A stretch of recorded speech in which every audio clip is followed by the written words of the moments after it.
Hello guys, this is the second part of the graduation party. Everybody is dancing now. Look at us.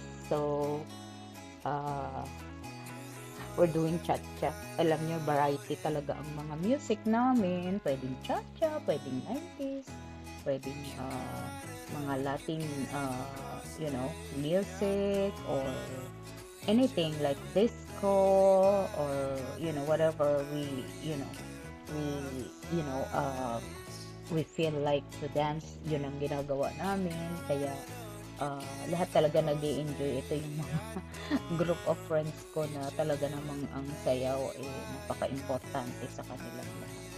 Anyway, like I said, marami pa kaming mga uh, party na susunod. I think sa June we have another party like I said, but oh God, ito na lang yung pinagkakaabalahan namin muna kasi nga alam nyo naman, ang weather ngayon it's not cooperating minsan. Ang ganda-ganda, tapos pagka weekend naman meron kang you have time to go out, hindi ka naman makalabas dahil either umuulan, ang daming sagabal kasi dito.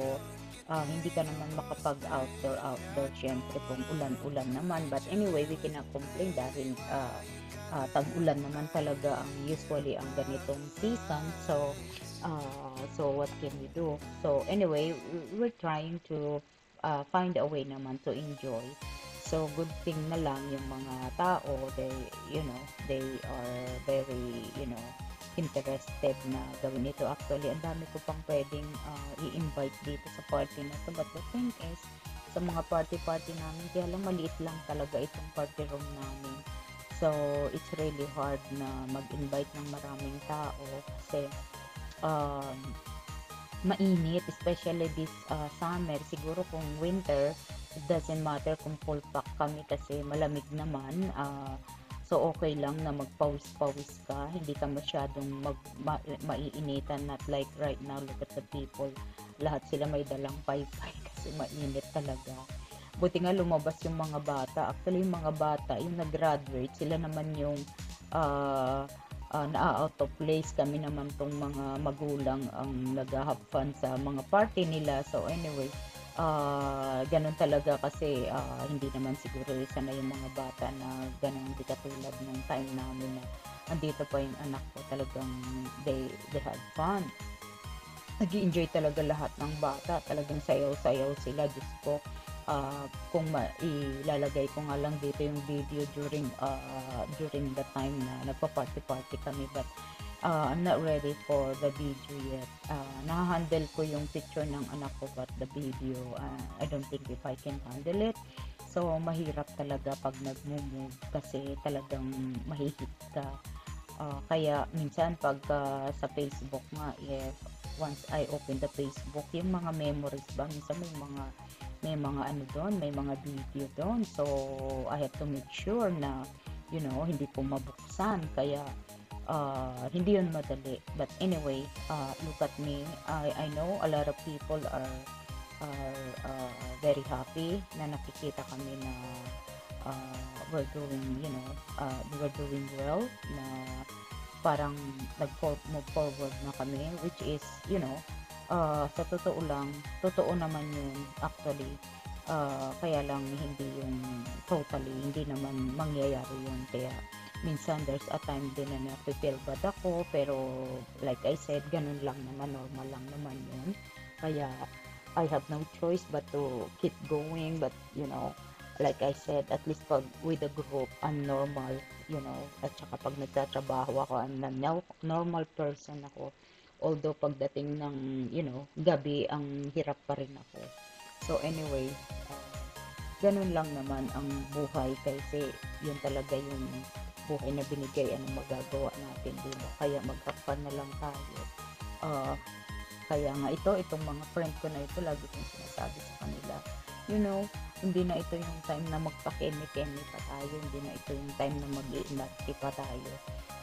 Ito na yung time na cherish the moment. Every day is like dapat mabuhay tayo ng day by day kasi alam niyo sa totoo lang sa mga taong wala pang dumarating na ganitong problema, parang normal lang sa inyo 'yan. Pero sa amin para bang, lahat ng panghihinayang nararamdaman mo. Kasi tingnan mo 'yan, pasayaw-sayaw ako na ganyan, kung alam ko lang na ang anak ko mawawala na ganyan, 'di sana, kahit everyday ako mag-party basta mag-enjoy lang siya, I don't care. Pero hindi nga gano'n yung yung totoong buhay, yung wala naman, hindi naman 'yun ang reality. Kaya, sana sabi ko sa sarili ko noon, "Tutal nag-e-enjoy naman yung anak ko sa party-party, sana lagi every week ko na lang 'yan ginagawa, natutuwa pa siya." Pero I don't know, 'yun na lang iniisip ko dahil talagang lahat kahit hindi mo naman kasalanan, you feel bad.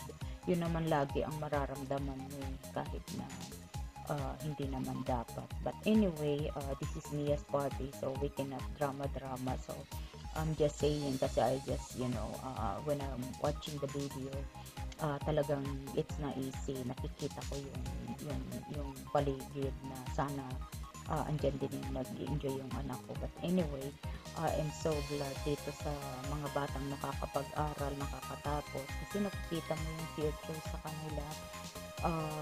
Talagang pero like I said, ang mga bata ngayon, actually marami akong nakaka-encounter ng mga parents na yung mga anak nila, they don't wanna go to school even though they can afford. May mga bata talagang they don't wanna go to school. Parang hindi nila alam kung ano yung gusto nila, parang parang hirap na hirap sila kung ano yung isipin, kung ano yung gusto nila. Pero ang advice ko sa kanila, yun ano lang naman yung mga nag-share lang naman sa akin kasi we cannot advise. I'm not a professional. But anyway, through my experience at saka sa mga na-share ng anak ko during that time na nagka-counseling pa siya, marami akong natutunan na, if you, uh, see your kids na, tahimik sila, sometimes ang hindi mo maintindihan kung anong gusto, minsan nakakainis talaga. Wag mo na lang pansinin kasi, yun yung panahon ngayon, napakalakas ng influence talaga ng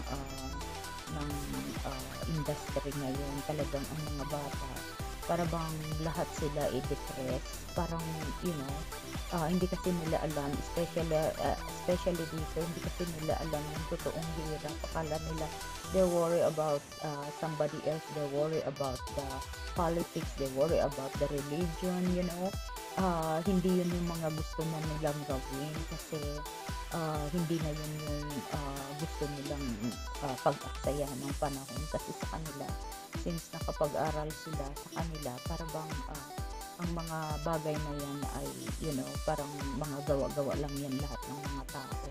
Kaya minsan nasisisi ang mga magulang, so ang nangyayari, ang mga nagiging kontrabida yung mga magulang dahil sinasaway natin sila, ini-explain natin kung ano yung the best para sa kanila. Pero like I said, iba nga dito, especially tayong mga Asian, ang Asian, marinig mo pa lang na Asian, sasabihin na nila you are conservative, but hindi nila alam yung kultura natin, we just, yun yung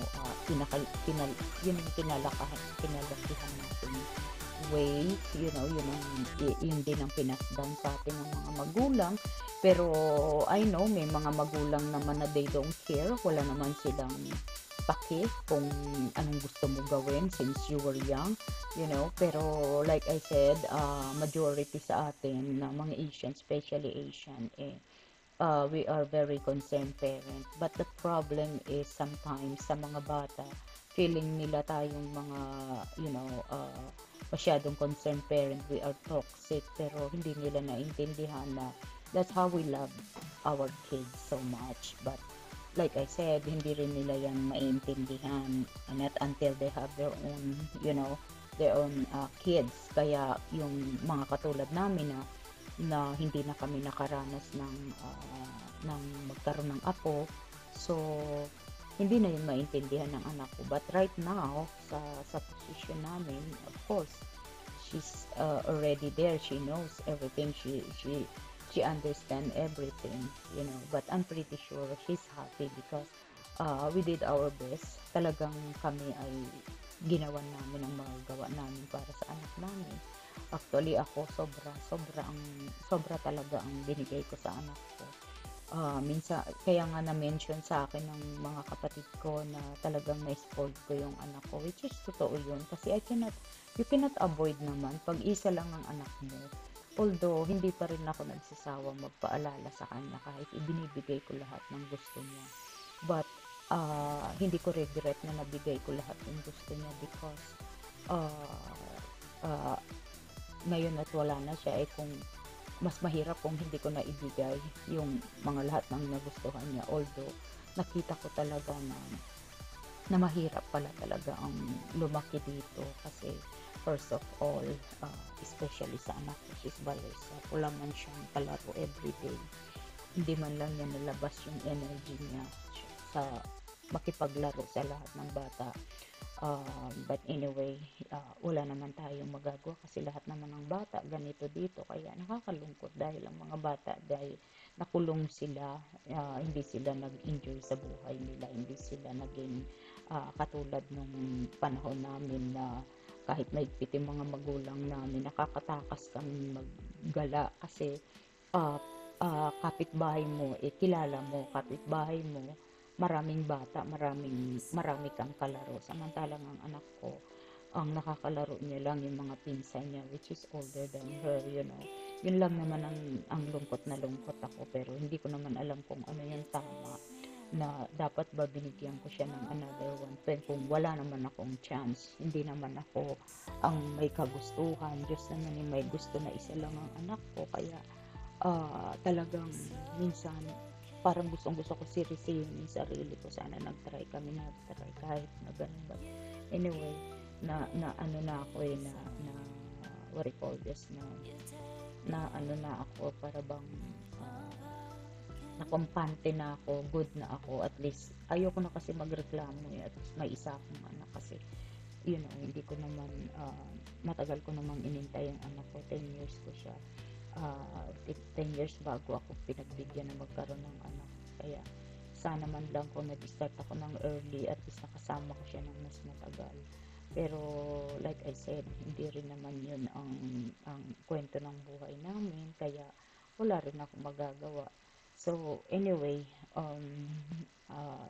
look at us, nanonood kami ng video kasi hindi namin alam yung routine nito. So follow lang kami kahit na mukatanga kami dyan, okay na lang yan, basta nag-enjoy kami.